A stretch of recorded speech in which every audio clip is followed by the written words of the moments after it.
Caríssimos companheiros,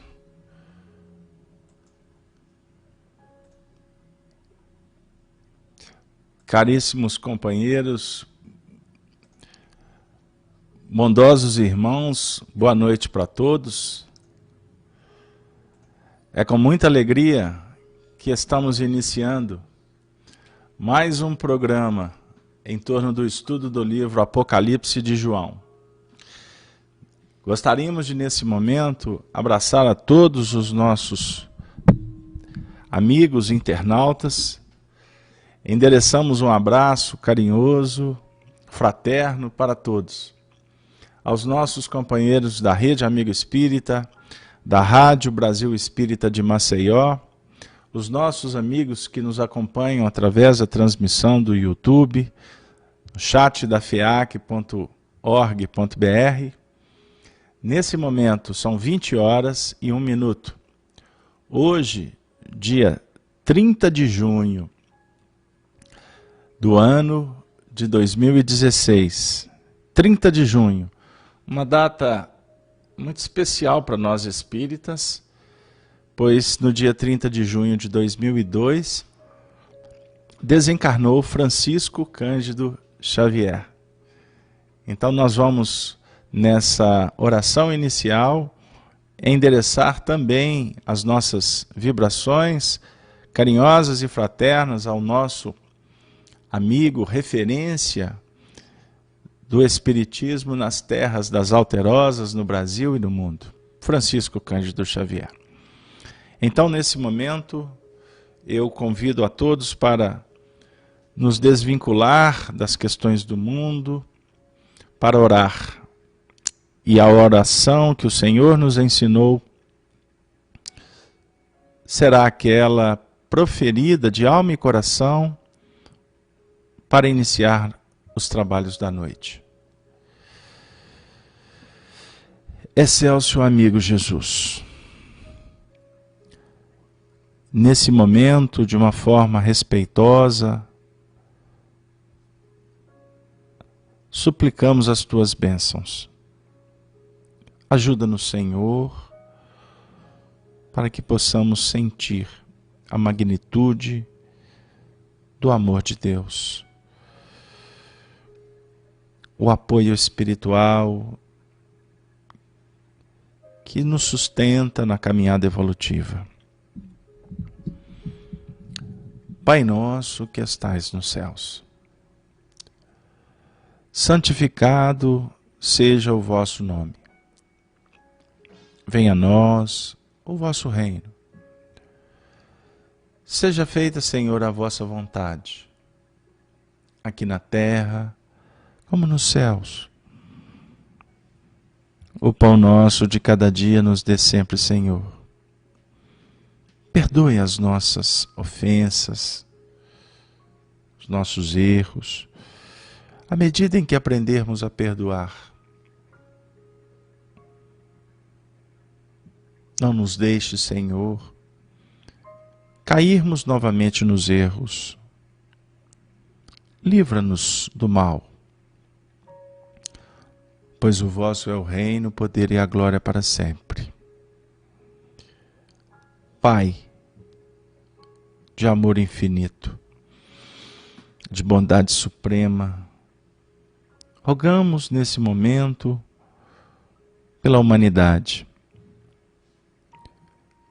pelos nossos familiares, por todos aqueles que nesse momento procuram a tua presença, o teu apoio, como também aqueles que se encontram desesperados, alucinados, sofrendo nas regiões mais difíceis.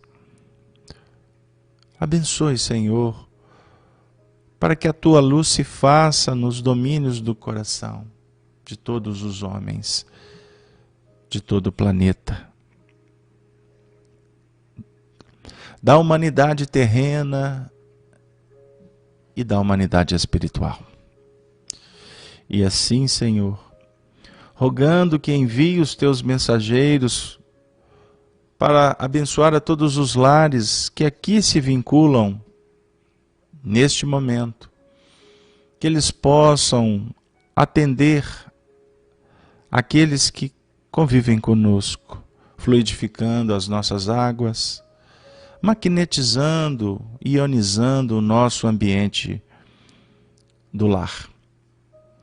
E assim te pedimos a proteção, para que possamos atingir os objetivos da noite, traçado pelos teus representantes, que possamos chegar ao fim do trabalho em paz, felizes, por mais um momento de estudo da doutrina espírita e do Evangelho de Jesus. Se conosco, Senhor, agora e sempre, que assim seja. Graças a Deus. Graças a Deus. Novamente, abraçamos a todos os nossos irmãos que se encontram nos acompanhando ao vivo. Nesse momento, abraço a Cleusa, a Elisa, os amigos que estão no chat, o Daniel, grande Daniel, você anda sumido, meu amigo, lá de Curitiba. Todos, a Helena, que já está conosco, a Elisa, enfim, o Bruno, que chegou aqui agora. Bruno, um grande abraço, viu, querida? Que possamos todos trabalharmos com Jesus nesta noite. Caríssimos irmãos, nós estamos trabalhando com o livro Apocalipse. Hoje, o nosso encontro de número 38º, com o tema Autoridade Crística, as 7 igrejas. Nós vamos fazer a leitura do capítulo 1, a partir do versículo 9, para que a gente possa estabelecer o início do projeto de hoje. Apocalipse, capítulo 1, versículo de 1 a 20.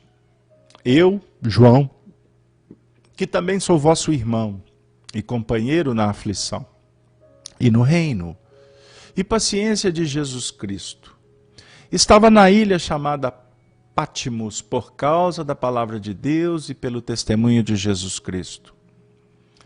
E fui arrebatado no Espírito no dia do Senhor e ouvi detrás de mim uma grande voz como de trombeta, que dizia: o que vês, escreve-o num livro e envia-o às 7 igrejas que estão na Ásia, a Éfeso, a Esmirna, a Pérgamo, a Tiatira e a Sardes e a Filadélfia, e a Laodiceia. E virei-me para ver quem falava comigo, e virando-me vi 7 castiçais de ouro. E no meio dos 7 castiçais, um semelhante ao Filho do Homem, vestido até os pés com vestido comprido, e cingido pelos peitos com um cinto de ouro. E a sua cabeça e cabelos eram brancos como lã branca, como a neve, e seus olhos como chama de fogo. E seus pés, semelhantes a latão reluzente, como se tivessem sido refinados numa fornalha, e sua voz como a voz de muitas águas. E ele tinha na sua destra 7 estrelas, e da sua boca saía uma aguda espada de 2 fios, e o seu rosto era como o sol, quando na sua força resplandece. E eu, quando o vi, caí a seus pés, como morto, e ele pôs sobre mim a sua destra, dizendo-me: não temas, eu sou o primeiro e o último, e o que vivo e fui morto, mas eis que aqui estou vivo para todo sempre. Amém. E tenho as chaves da morte e do inferno. Escreve as coisas que tem visto, e as que são, e as que depois destas hão de acontecer. O mistério das 7 estrelas, que vistes na minha destra, e dos 7 castiçais de ouro. As 7 estrelas são os anjos das 7 igrejas, e os 7 castiçais que vistes são as 7 igrejas. Pois bem, então, nós gostaríamos de chamar a atenção, porque nas 2 últimas etapas do trabalho, nós discutimos com muito carinho, com muita paciência, aspectos que remontam a esse versículo 20º. O mistério das 7 estrelas, que estavam na destra do Cristo, na destra do Senhor. E falamos também dos castiçais. Lembram que um dos castiçais, o que estava ao meio, era como o Filho do Homem, na sua grandeza, na sua magnitude. E nós discutimos então que as estrelas, os anjos, na realidade representam as igrejas. Nós falamos das comunidades. Nós falamos dos espíritos que representam o Senhor, o Espírito de verdade. Falamos também daquelas comunidades que representam, vamos dizer assim, o manifesto da providência divina, embaixadas na terra, que estão dinamizando, irradiando o pensamento crístico.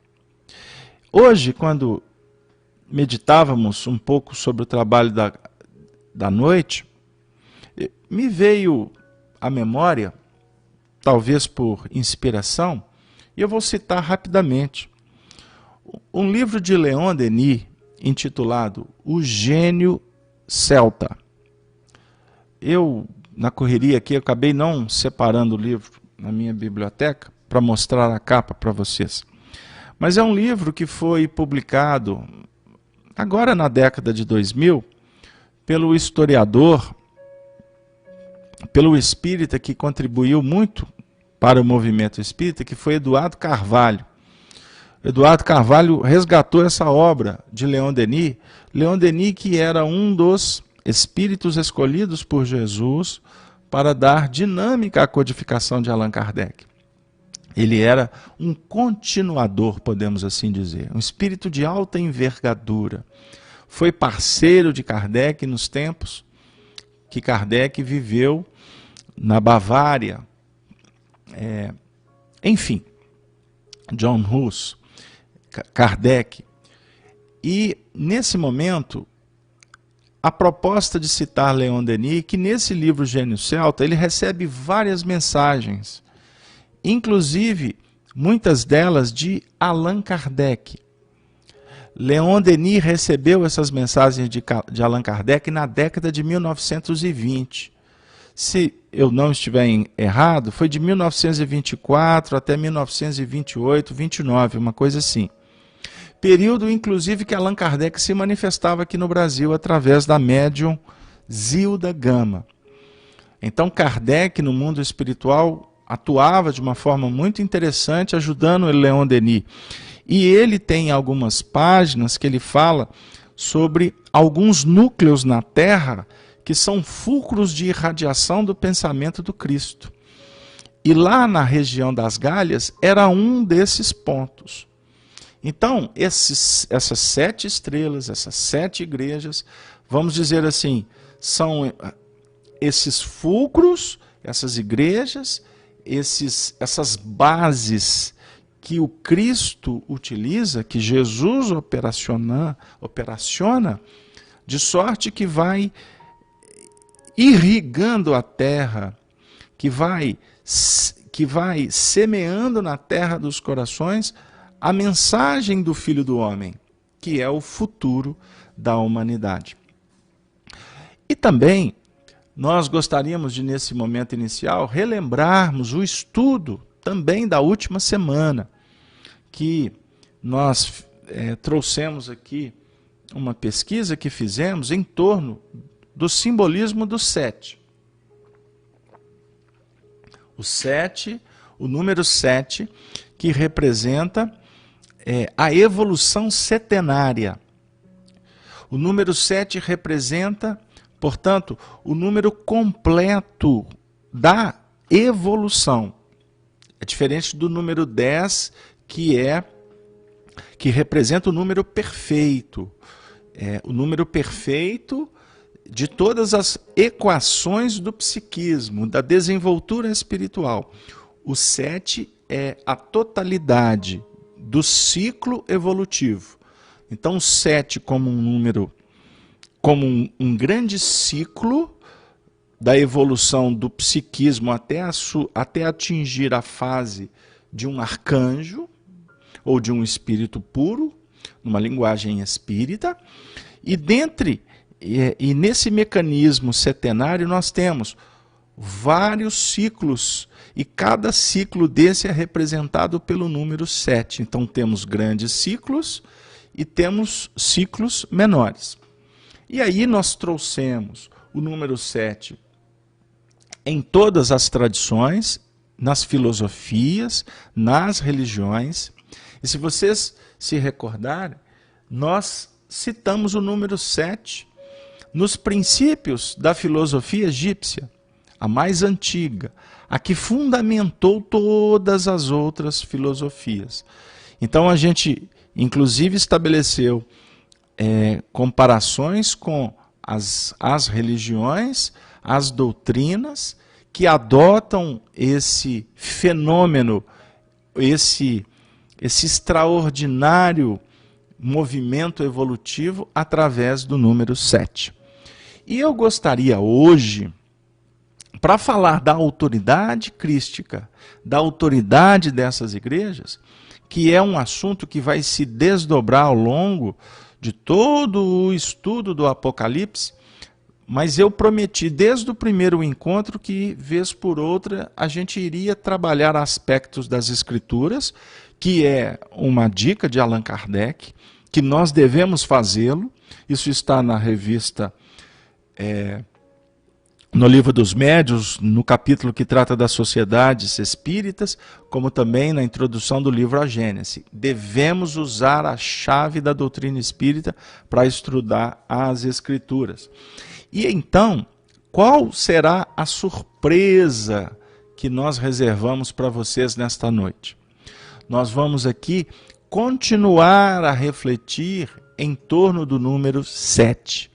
Mas hoje eu vou trazer a base da filosofia, dessa dinâmica do 7 que se desdobrou em todas as filosofias espiritualistas da história da humanidade.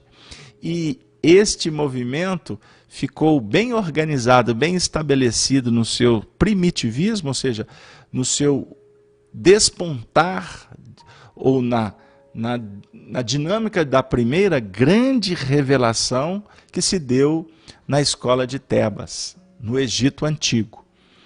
E o número 7, para os egípcios, estabelece os princípios fundamentais que ficaram conhecidos como princípios herméticos.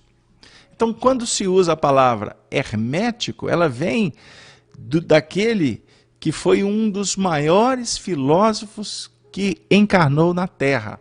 O nome dele, Hermes Trismegisto, que viveu mais ou menos em torno de 3.000 anos antes de Jesus.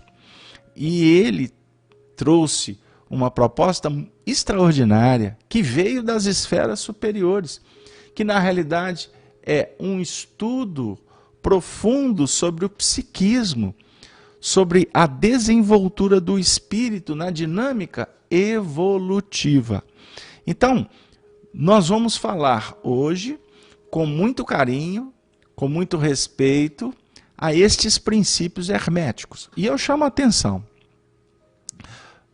Eu faço questão de dizer que o estudo do Apocalipse, ele favorece para que a gente traga elementos que possam nos auxiliar como chave para interpretar a revelação joanina, que está inserida nesse livro magnânimo. Então nós aqui temos como base o estudo da doutrina espírita. Mas o estudo da doutrina espírita, conforme nós dissemos, incentivados por Allan Kardec, nos favorece para trazermos então conteúdos mais aprofundados que remontam então à espiritualização do ser. Porque nós podemos ser até questionados de uma forma precipitada pelos espíritas que possam passar por esses vídeos, por esse trabalho e julgar que nós estamos querendo introduzir dentro do espiritismo ou dentro do movimento espírita estudos esotéricos, espiritualistas. Nada disso, é o contrário. Nós estamos usando a doutrina espírita para interpretar, para tirar o véu das revelações que foram legadas para a humanidade de uma maneira, portanto, simbólica, emblemática. E o papel do espiritismo é tirar o véu, é revelar nas suas minúcias todos os ensinamentos que verteram do mundo maior. E o tempo nosso, a caminho da regeneração da humanidade nesse próximo milênio, será um período realmente do tirar o véu, de nos depararmos com a verdade. E para isso precisamos de pôr os pés no caminho da filosofia, do questionamento, da ciência. Eu sou o caminho, afirmou Jesus, da verdade, ou o caminho, para alguns estudiosos, da ressurreição e da vida eterna. Depois a gente debate essas questões, porque hoje nós vamos ter um desafio aqui muito especial. Então, vamos falar agora dos princípios herméticos. São quantos princípios? São 7 princípios herméticos. Quais são eles? O mais importante de todos, o mentalismo. O segundo princípio, princípio da correspondência. O terceiro princípio, da vibração. Quarto princípio, da polaridade. Quinto princípio, ritmo. Sexto princípio, causa e efeito. Sétimo princípio, princípio do gênero. Então, eu agora os convido para trabalhar um por um. E eu espero que o tempo nos conceda condições de apresentar. Não vou aventurar a dizer todos, mas vamos tentar caminhar o máximo possível. O primeiro princípio, o princípio do mentalismo. Aliás, antes de adentrar no mentalismo, nós vamos trazer um conceito de Hermes, que afirma o seguinte: os princípios da verdade são 7. Aquele que os conhece perfeitamente possui a chave mágica, com a qual todas as portas do templo podem ser abertas completamente. Então aqui ele vai dizer: aquele que conhece perfeitamente possui a chave mágica. Vocês se recordam de Allan Kardec falando que a doutrina espírita é uma chave? A doutrina espírita é uma chave. No Apocalipse nós estamos estudando, e foi falado aqui, eu vou citar rapidamente aqui, que o versículo 20 vai dizer do mistério das 7 igrejas. Anteriormente nós falamos da chave. É o versículo 18. E eu tenho as chaves da morte e do inferno. Lembram que nós trabalhamos essa questão da chave da morte e do inferno? À medida em que o espírito vai adquirindo autoridade, conquistas espirituais, experiência, principalmente com o respaldo da sua dinâmica operacional no amor, ele vai recebendo as chaves. Ou seja, ele vai criando condições de receber informações, intuições, para mergulhar com dignidade, com eficiência, na sua própria estrutura psíquica, conhecendo o seu passado, percebendo o que há de virá no futuro. Então são chaves. E aqui nós podemos enaltecer o seguinte, que não estamos, como os esotéricos, num processo de iniciação que envolve uma série de procedimentos externos. Nós estamos aqui dialogando sobre uma iniciação no campo operacional da vida, em foro íntimo, em foro de imortalidade. E, quando ele diz assim, todas as portas do templo podem ser abertas. Qual templo que Jesus se refere no Evangelho? Não é o templo íntimo? Então é desse templo que nós vamos trabalhar com estes elementos novos para muitos, que podem nos auxiliar nesse mergulho profundo na nossa casa mental. Mergulhar para conhecer, produzir com desenvoltura a própria alimentação psíquica nossa, como também uma dinâmica de oferta para aqueles que se associam às expressões fenomênicas da nossa mente. Da irradiação do espelho vivo da vida, a irradiação da nossa mente. Pois bem, vamos trabalhar agora os 7 princípios, que podem ser explicados e explanados de uma forma a conjugar doutrina e evangelho. Vamos lá. Ufa, qual que é o primeiro? O primeiro princípio é o princípio do mentalismo. Vamos falar do mentalismo. Este princípio contém a verdade que tudo é mente. Tudo é mente. Explica que o todo,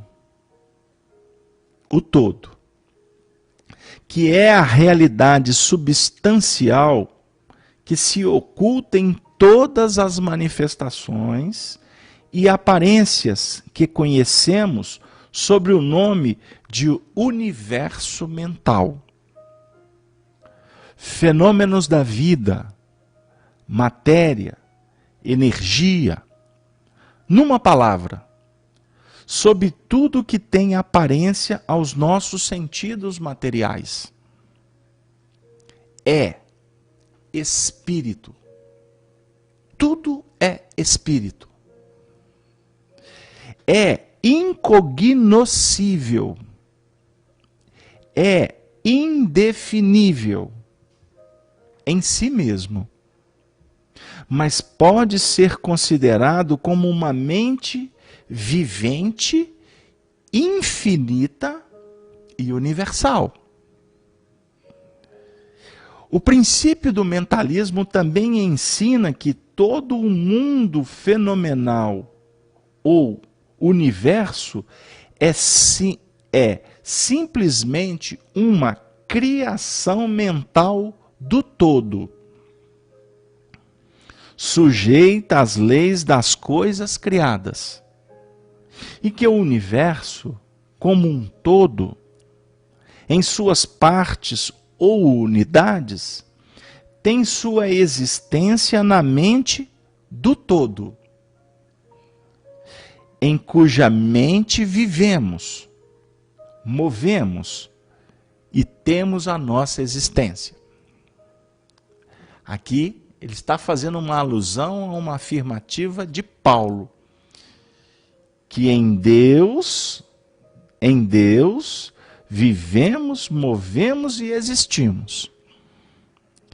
Este princípio, estabelecendo a natureza mental do universo, explica todos os fenômenos mentais e psíquicos que ocupam grande parte da atenção pública e que, sem tal explicação, seriam ininteligentes ou ininteligíveis e desafiariam o exame científico. A compreensão deste princípio hermético do mentalismo habilita o indivíduo a abarcar prontamente as leis do universo mental e a aplicar o mesmo princípio para a sua felicidade e adiantamento. O estudante hermetista ainda não sabe aplicar inteligentemente a grande lei mental, apesar de empregá-la de maneira casual. Por fim, com a chave mestra em seu poder, o discípulo poderá abrir as diversas portas do templo psíquico e mental do conhecimento e entrar por elas livre e inteligentemente. Este princípio explica a verdadeira natureza da força, da energia e da matéria. Como? E porque todas elas são subordinadas ao domínio da mente. Um velho mestre hermético escreveu: há muito tempo, abre aspas, aquele que compreende a verdade da natureza mental do universo está bem avançado no caminho do domínio. Fecha aspas. E estas palavras são tão verdadeiras hoje como no tempo em que foram escritas. Sem esta chave mestra, o domínio é impossível. E o estudante baterá em vão nas diversas portas do templo. Ufa! Muitos aqui conhecem a matéria, já fizeram iniciação. Podemos discutir esse assunto com os esotéricos, com os espiritualistas. E como nós podemos encaixar esse assunto dentro da nossa realidade espírita? Como nós podemos usar a chave do espiritismo para refletir ou para respaldar algum desses pontos? Eu acho que respaldar seria até pretensão de minha parte afirmar isso. Mas inicialmente, o que está escrito aqui, nós podemos fazer algumas associações rápidas. E eu vou tentar encaixar doutrina e evangelho. Doutrina. Primeira pergunta do Livro dos Espíritos. O que é Deus? A inteligência suprema do universo. Deus é a causa primária de todas as coisas. Então nós podemos subentender que todos os fenômenos do universo são repercussões de uma ação inteligente. Então tudo está dentro de um mecanismo inteligente. E as suas manifestações são ordenadas por esta inteligência também. E aí nós vamos estudar no caráter da providência divina aspectos que remontam ao próprio Criador. Deus imanente, Deus que está em toda parte, que tem ciência de tudo, não é verdade? Que é soberanamente justo, as suas leis representam a sabedoria universal que equilibra a vida. E é interessante também porque nós temos nos espíritos aqueles que são representantes da inteligência maior. Nós não podemos dizer que Deus é apenas a inteligência, mas ele se apresenta como a inteligência perfeita. Mas a sua obra, os espíritos, somos inteligências, somos mentes, psiquismos que estamos nos desenvolvendo na dinâmica da inteligência relativa. Então nós temos a nossa inteligência relativa que está em conjugação ou sob o amparo de uma inteligência soberana, que é absoluta, que é o todo. Os espíritos superiores nos ajudam no mecanismo da descoberta, a partir das descobertas das experiências deles. E aí a gente pode associar a questão 23 e a questão 76 do Livro dos Espíritos. Questão 23. O que é o espírito? É o princípio inteligente do universo. A pergunta 76. Quem são os espíritos? São seres inteligentes que estão em toda parte. Jesus afirma que Deus é luz. Ele se autoproclama também a luz do mundo. E ele fala para os discípulos que nós somos também a luz do mundo. Então aqui nós estamos diante de um fato. O universo é regido por inteligência. Uma inteligência soberana. As leis representam esta inteligência. Então, no campo do conhecimento desta chave, o da utilização da chave mestra, nós vamos adquirindo a condição de um caminho avançado que é tratado como um caminho do domínio. O caminho do domínio, do dominar. Dominar as forças, dominar a causa, dominar efeito. O homem foi criado para dominar os animais, os répteis.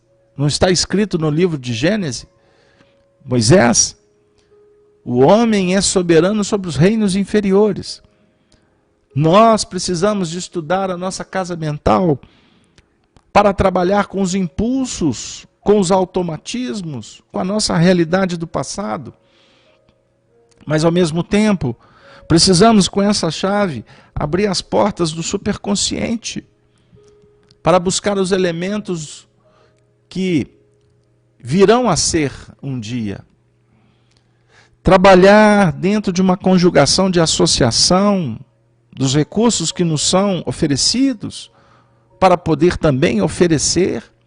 Deixar de trabalhar a evolução sobre o impacto do efeito, mas trabalhar a evolução no diapasão da causalidade. Hoje nós estamos começando a ter consciência que somos responsáveis, mas devemos agir como tal, ou como tais responsáveis pelos nossos destinos. Esse princípio do mentalismo é uma das bases fundamentais do entendimento da evolução espiritual. Nós trouxemos aqui uma imagem, fruto da pesquisa, que encontramos que os princípios estão aqui bem definidos na pirâmide. O mentalismo, ele está no vértice superior da pirâmide. É a base da mente, da inteligência, que deve operacionalizar, que deve coordenar todos os outros princípios da correspondência, da vibração, da polaridade, do ritmo, da causa, efeito, do gênero. Mas precisamos compreender que tudo é mente. Tudo é mente. E aí, rapidamente eu poderia citar aqui a primeira epístola de João. A primeira epístola de João, quando João assim escreve que Deus é luz. E que aqueles que não agem conforme, que não crer creem na luz são mentirosos.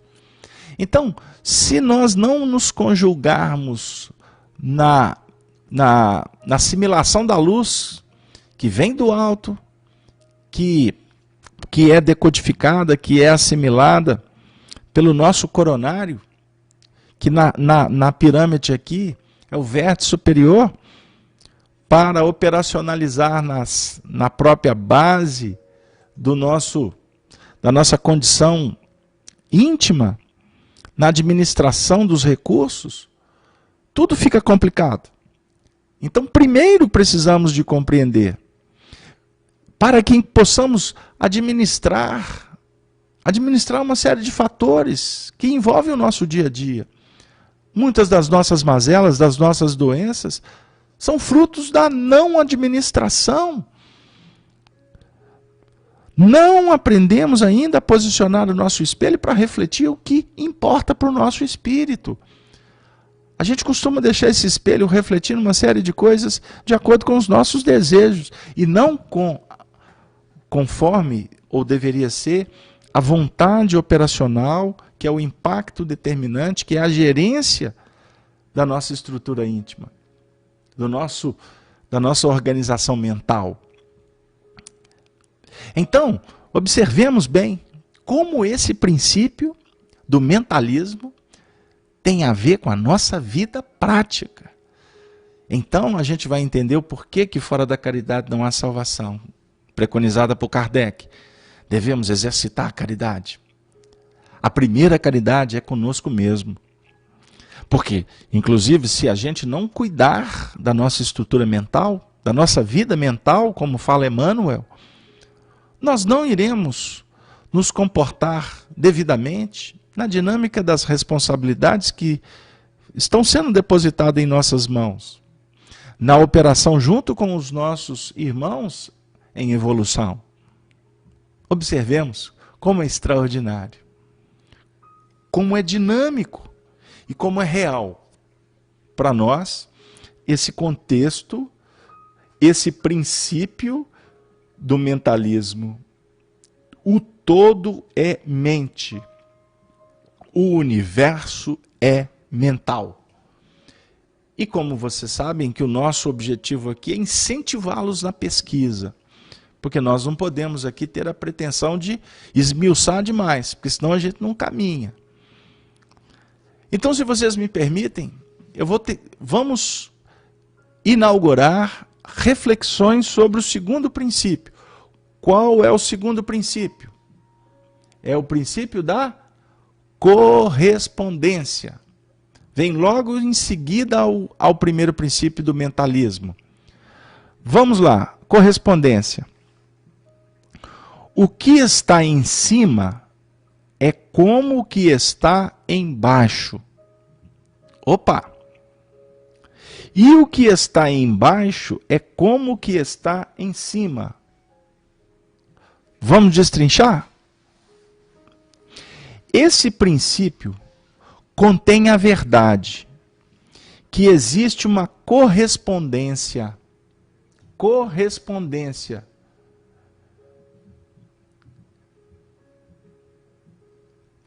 Antes disso, o Leonardo está perguntando, cada um desses princípios tem, e suas funções convergem ao mentalismo? Sem sombra de dúvida, viu, Leonardo? É isso aí.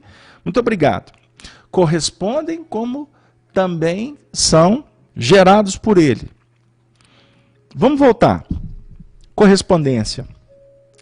Este princípio contém a verdade, que existe uma correspondência entre as leis e os fenômenos,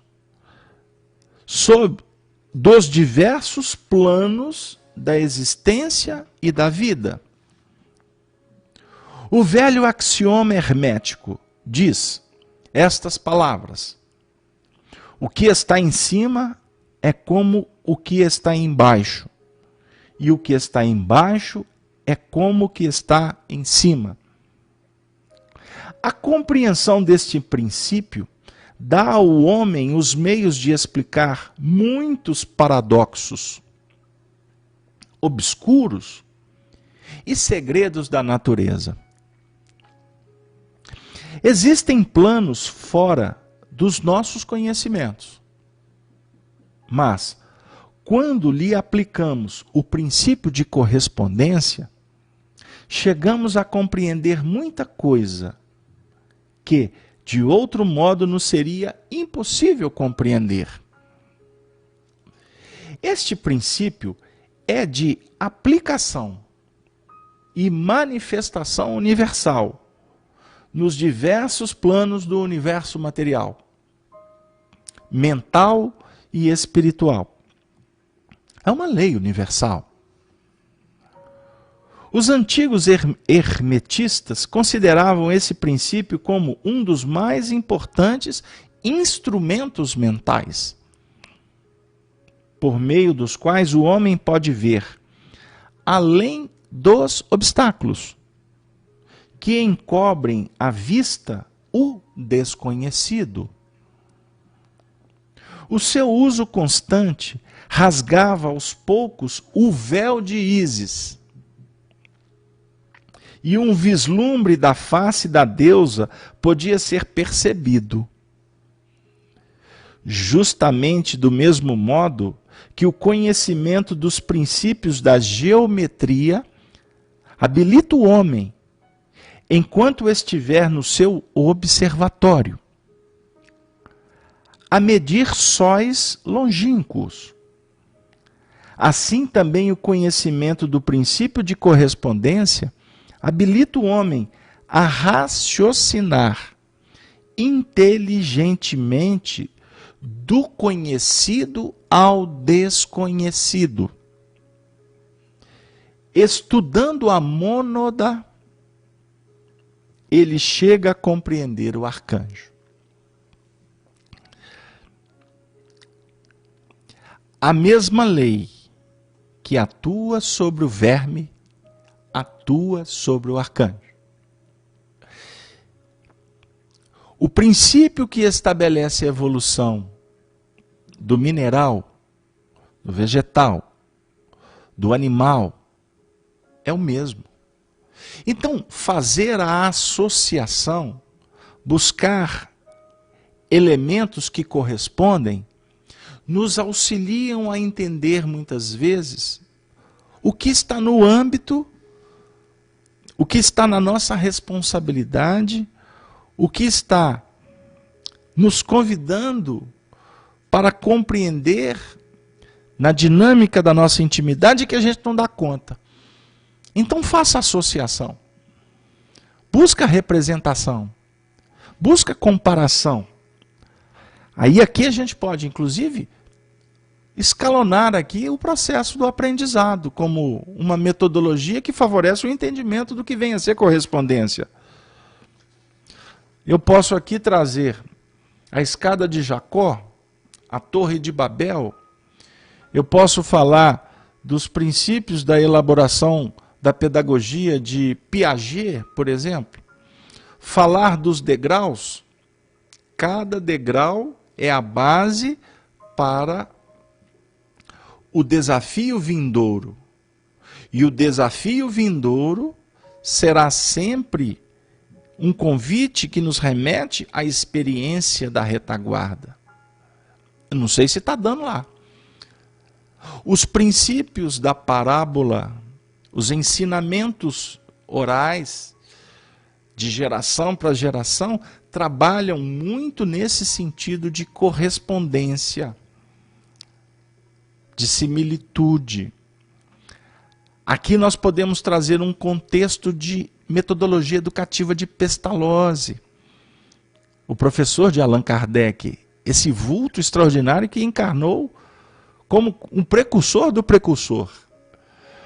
Ele trabalhava que a educação deve se pautar, olha que correspondência extraordinária, na educação da mente, na educação das mãos e na educação do coração.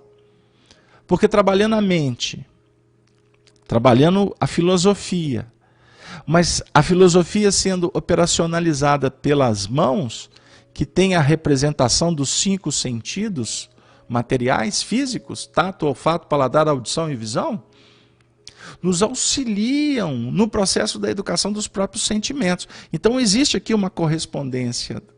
A lição deve perfazer ou penetrar em 3 departamentos dessa estrutura da pirâmide da nossa intimidade. Olha que interessante. São pontos, são elementos que, conjugados, auxiliam na fixação do conteúdo. Por isso que vem dizer que o princípio de correspondência habilita o homem a raciocinar inteligentemente do conhecido para o desconhecido. Você não pode ir no desconhecido.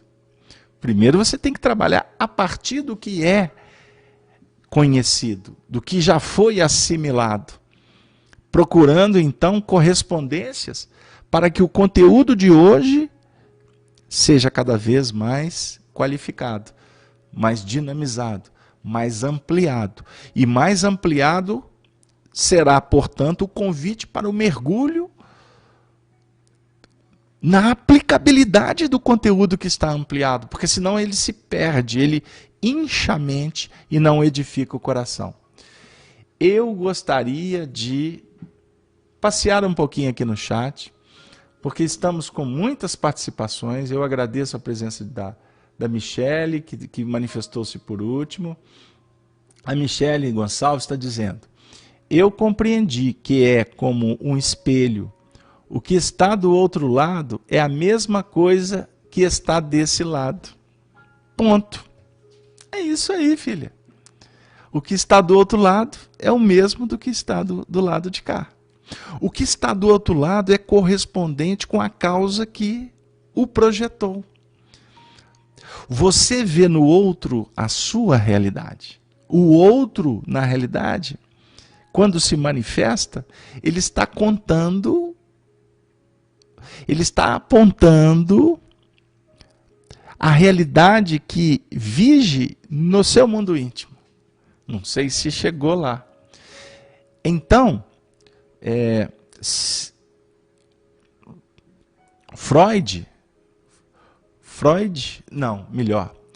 Carl Gustav Jung afirmava que quando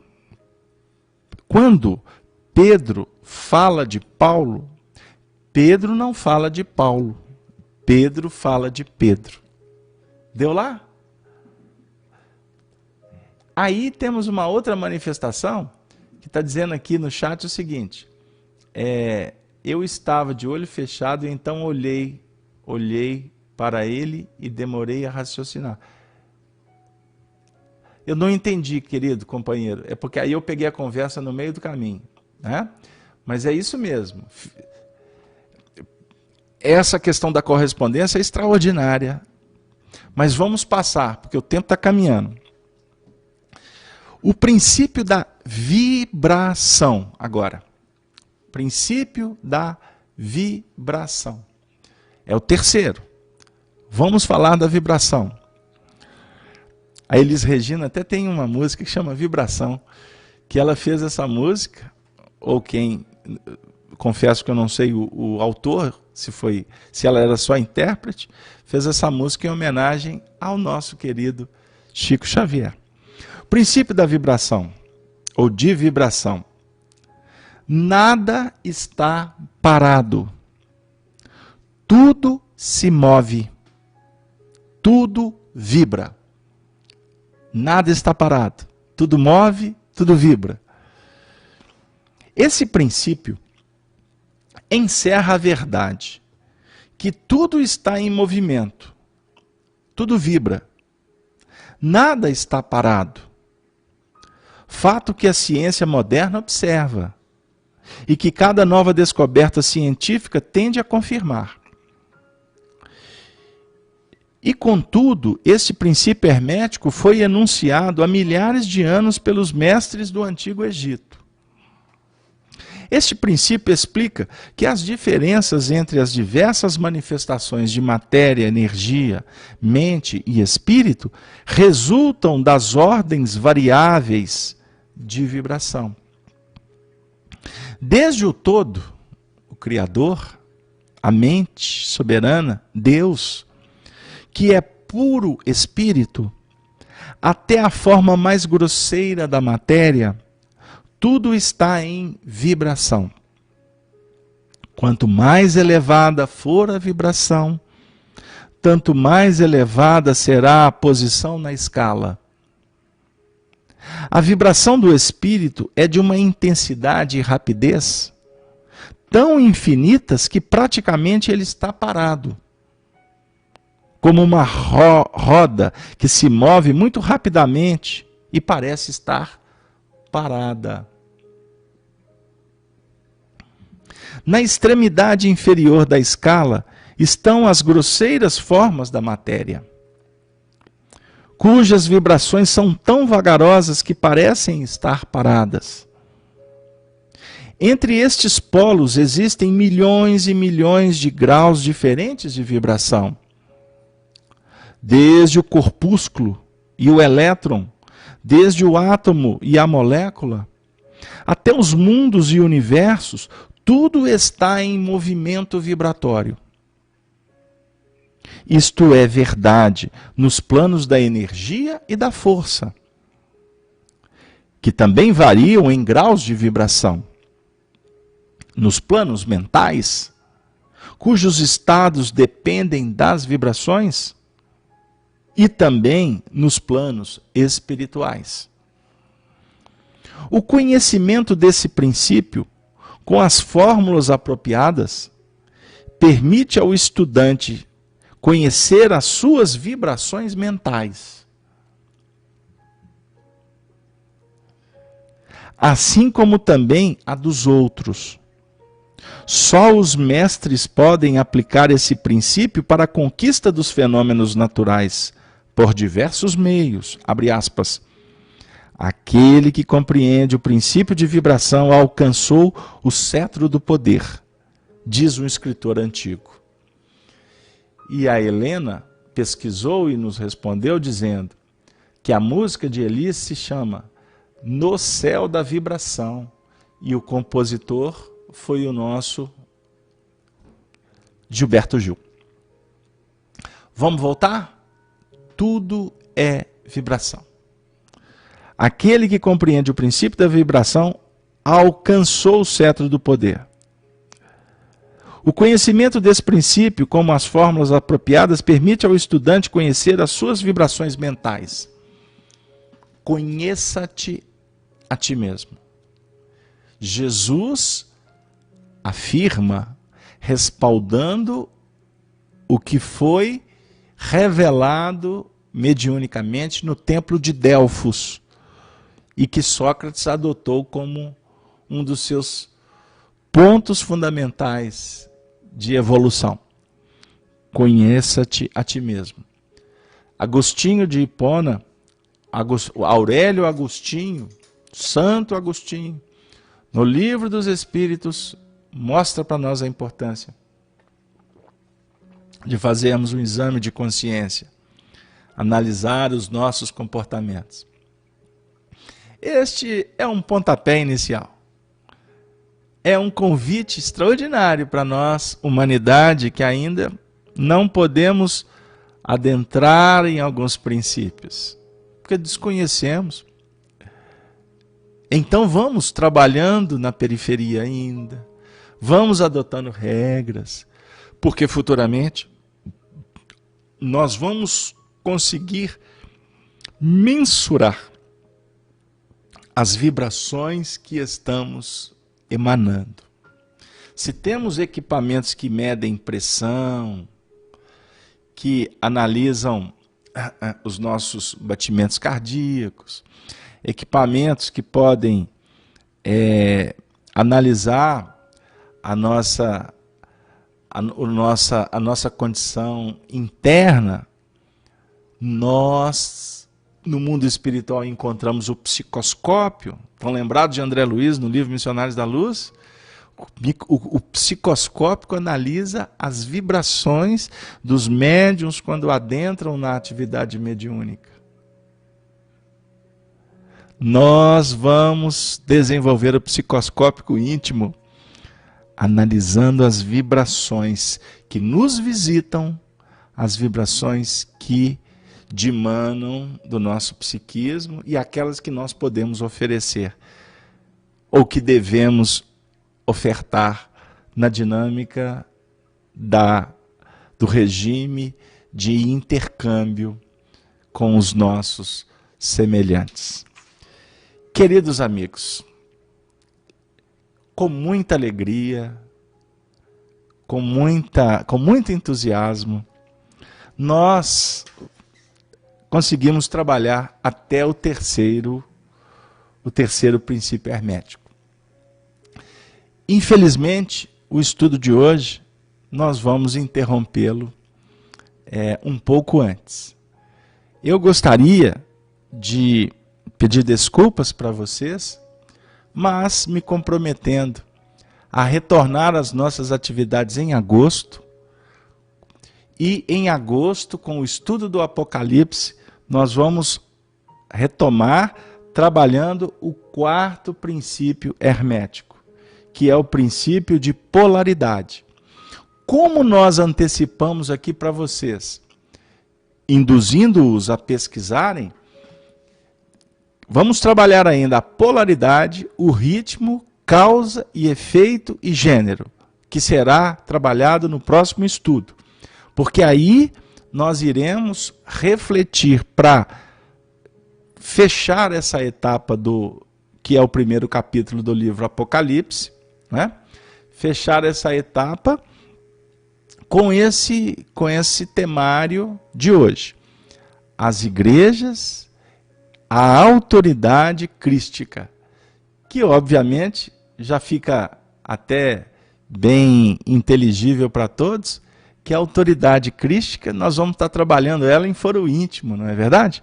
Porque a autoridade de Jesus, a autoridade de Jesus Cristo, para nós, já é uma matéria consolidada. A gente só não sabe como que funciona esse processo dessa autoridade que ele conquistou. Não é verdade?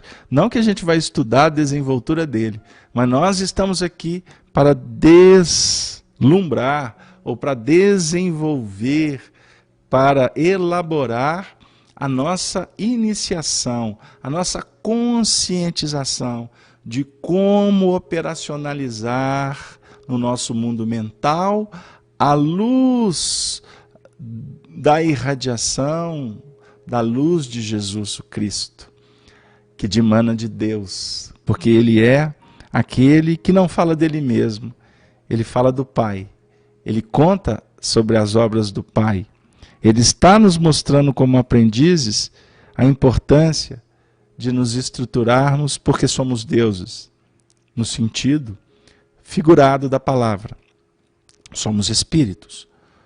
Estamos desenvolvendo a nossa capacidade de comungar com a obra de Deus, que é no universo mental de suas manifestações. Pelos princípios da correspondência, nós queremos nos corresponder com Ele e iremos corresponder a partir exatamente dessa dinâmica vibracional que nós vamos nos capacitando gradativamente para estabelecer uma grande batalha dentro da nossa própria intimidade. Que o bem, a paz, a fraternidade se façam nos corações de todos. Nós agradecemos a presença dos nossos companheiros que estão no chat, agradecendo a Cleusa, o Bruno, todos, né? Todos que se encontram aqui, os nossos amigos que estão em casa. Agradecemos o apoio desde quando iniciamos o estudo do Apocalipse, hoje completando o 38º estudo. E, como está ficando cada vez mais claro, é um estudo que a gente vai desenvolvendo de uma maneira muito tranquila, sem pressa, sem querer elaborar demais, saindo da ambiência da simplicidade, porque o objetivo principal é estarmos em comunhão com Jesus Cristo, nesse momento de profundas transformações que passa a humanidade. E assim, nós gostaríamos de abraçar a todos e pedir novamente desculpas, mas o mês de agosto nós vamos então, ou melhor, o mês de julho nós vamos interromper os nossos estudos para retornar em agosto, porque o mês de julho nós vamos dedicar a umas tarefas que nós temos que desenvolver, aproveitando esse momento de uma certa condição favorecida pelas escolas, as férias, enfim. Mas eu chamo a atenção daqueles que acompanham os estudos semanais, que a transmissão da quarta-feira da FEAC vai permanecer, com algumas pequenas participações nossas, mas o estudo do Livro dos Espíritos das sextas-feiras, esse nós vamos honrar em todas as semanas, excetuando a semana do dia 15, semana essa que estaremos indo para a região de Jales, no interior de São Paulo, a região de São José do Rio Preto, para uma jornada espírita. Mas teremos companheiros da FEAC desenvolvendo o estudo do Evangelho. Agradeço, portanto, com muito carinho a todos, respeitosamente me despeço com a saudação dos cristãos dos primeiros tempos. Ave, ave, ave Cristo. Boa noite para todos, muito obrigado por tudo. Valeu.